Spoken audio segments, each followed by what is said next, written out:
9वां अध्याय ब्रह्मा जी का भगवत धाम दर्शन और भगवान के द्वारा उन्हें चतुश्लोकी भागवत का उपदेश।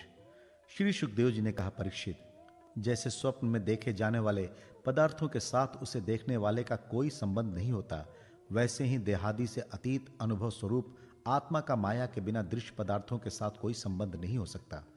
विविध रूप वाली माया के कारण वो विविध रूप वाला प्रतीत होता है, और जब उसके गुणों में रम जाता है तब ये मैं हूं, ये मेरा है, इस प्रकार मानने लगता है। किंतु जब ये गुणों को क्षुब्ध करने वाला काल और मोह उत्पन्न करने वाली माया इन दोनों से परे अपने अनंत स्वरूप में मोह रहित होकर रमण करने लगता है, आत्माराम हो जाता है, तब ये मैं मेरा का भाव छोड़कर पूर्ण उदासीन गुणातीत हो जाता है। ब्रह्मा जी की निष्कपट तपस्या से प्रसन्न होकर भगवान ने उन्हें अपने रूप का दर्शन कराया और आत्म तत्व के ज्ञान के लिए उन्हें परम सत्य परमार्थ वस्तु का उपदेश किया। वही बात मैं तुम्हें सुनाता हूं। तीनों लोकों के परम गुरु आदि देव ब्रह्मा जी अपने जन्म स्थान कमल पर बैठकर सृष्टि करने की इच्छा से विचार करने लगे, परंतु जिस ज्ञान दृष्टि से सृष्टि का निर्माण हो सकता था और जो सृष्टि व्यापार के लिए वांछनीय है, वही दृष्टि उन्हें प्राप्त नहीं हुई। एक दिन वो यही चिंता कर रहे थे कि प्रलय के समुद्र में उन्होंने व्यंजनों के 16वें एवं 21वें अक्षर त तथा प को तप तप तप करो इस प्रकार 2 बार सुना। परीक्षित, महात्मा लोग इस तप को ही त्यागियों का धन मानते हैं।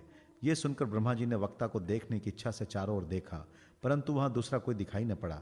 वे अपने कमल पर बैठ गए और मुझे तप करने की प्रत्यक्ष आज्ञा मिली है, ऐसा निश्चय कर और उसी में अपना हित समझकर उन्होंने अपने मन को तपस्या में लगा दिया। ब्रह्मा जी तपस्वियों में सबसे बड़े तेज तपस्वी हैं। उनका ज्ञान अमोघ है।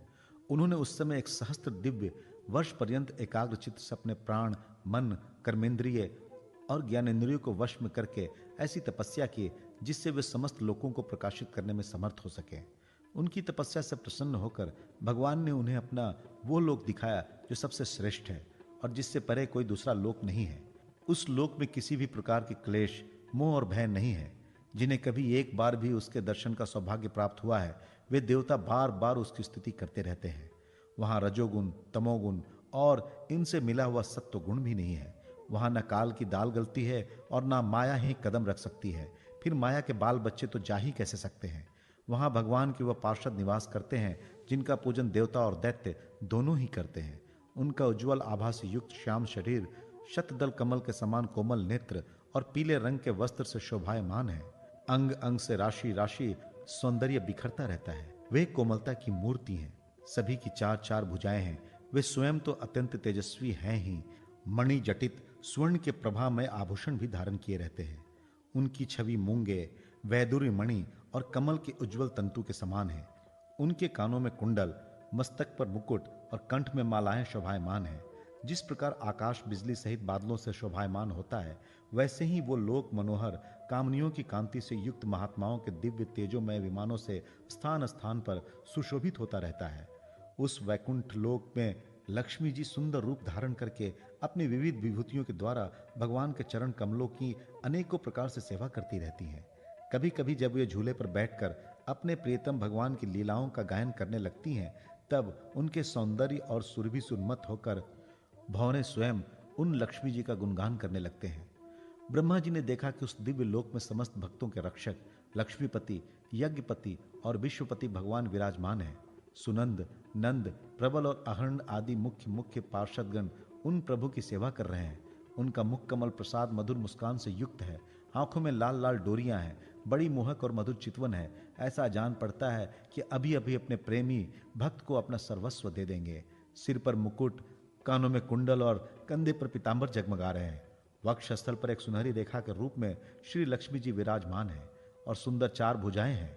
वे एक सर्वोत्तम और बहुमूल्य आसन पर विराजमान है।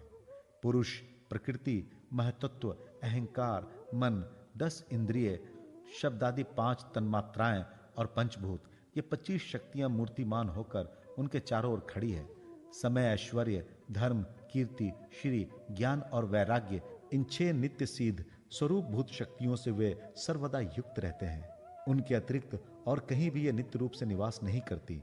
वे सर्वेश्वर प्रभु अपने नित्य आनंदमय स्वरूप में ही नित्य निरंतर निमग्न रहते हैं। उनका दर्शन करते ही ब्रह्मा जी का हृदय आनंद के उद्रेक से लबलबा भर गया। शरीर पुलकित हो उठा। नेत्रों में प्रेमाश्रु छलक आए। ब्रह्मा जी ने भगवान के उन चरण कमलों में, जो परम हंसों के निवृत्ति मार्ग से प्राप्त हो सकते हैं, सिर झुकाकर प्रणाम किया। ब्रह्मा जी के प्यारे भगवान अपने प्रिय ब्रह्मा को प्रेम और दर्शन के आनंद में निमग्न, शरणागत तथा प्रजा सृष्टि के लिए आदेश देने के योग्य देखकर बहुत प्रसन्न हुए। उन्होंने ब्रह्मा जी से हाथ मिलाया तथा मंद मुस्कान से अलंकृत वाणी में कहा। श्री भगवान ने कहा, ब्रह्मा जी, तुम्हारे हृदय में तो समस्त वेदों का ज्ञान विद्यमान है। तुमने सृष्टि रचना की इच्छा से चिरकाल तक तपस्या करके मुझे भली भांत संतुष्ट कर दिया है। मन में कपट रखकर योग साधन करने वाले मुझे कभी प्रसन्न नहीं कर सके। तुम्हारा कल्याण हो, तुम्हारी जो अभिलाषा हो वही वर मुझसे मांग लो, क्योंकि मैं मुंह मांगी वस्तु देने में समर्थ हूं। ब्रह्मा जी, जीव के समस्त कल्याणकारी साधनों का विश्राम पर्यवसान मेरे दर्शन में ही है। तुमने मुझे देखे बिना ही उससे सूने जल में मेरी वाणी सुनकर इतनी घोर तपस्या की है। इसी से मेरी इच्छा से तुम्हें मेरे लोक का दर्शन हुआ है। तुम उस समय सृष्टि रचना का कर्म करने में किंग कर्तव्य विमूढ़ हो रहे थे। इसी से मैंने तुम्हें तपस्या करने की आज्ञा दी थी, क्योंकि निष्पाप तपस्या मेरा हृदय है और मैं स्वयं तपस्या का आत्मा हूं। मैं तपस्या से ही संसार की सृष्टि करता हूं।